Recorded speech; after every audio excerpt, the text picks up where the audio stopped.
ধারাবাহিকের আগামী পর্বতে আমরা দেখতে চলেছি ঘরেতে আজ দাঁড়িয়ে রয়েছে আদ্রিতের বাবা ঠাম্মি এবং শুভলক্ষ্মী।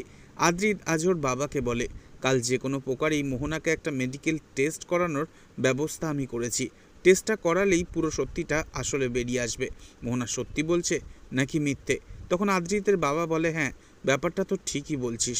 তবে শুভলক্ষ্মী ভীষণই দুশ্চিন্তা করে মনে মনে বলতে থাকে, যে সত্যির কথা আমরা সবাই ভাবছি সেটা যদি আসলে সত্যি না হয়, তাহলে তোমার আর আমার ভবিষ্যৎ কি হবে আদি?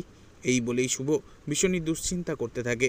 এরপর ঠাম্মি আদ্রিতের বাবা ঘর থেকে বেরিয়ে গেলে শুভলক্ষ্মী ঘরেতে একা আয়নার সামনে দাঁড়িয়ে নিজেকে দেখে আর মনে মনে বলতে থাকে, কাল সকালে আদি মোহনাকে টেস্ট করাতে নিয়ে যাবে আমার ডক্টরের কাছে।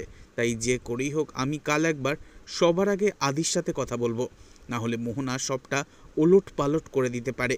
তবে কি হবে আগামী পর্বে? শুভলক্ষ্মী কি পারবে মোহনার পর্দাফাঁস করতে? পরবর্তী আপডেট জানতে অবশ্যই সাবস্ক্রাইব করে রাখবেন। ধন্যবাদ।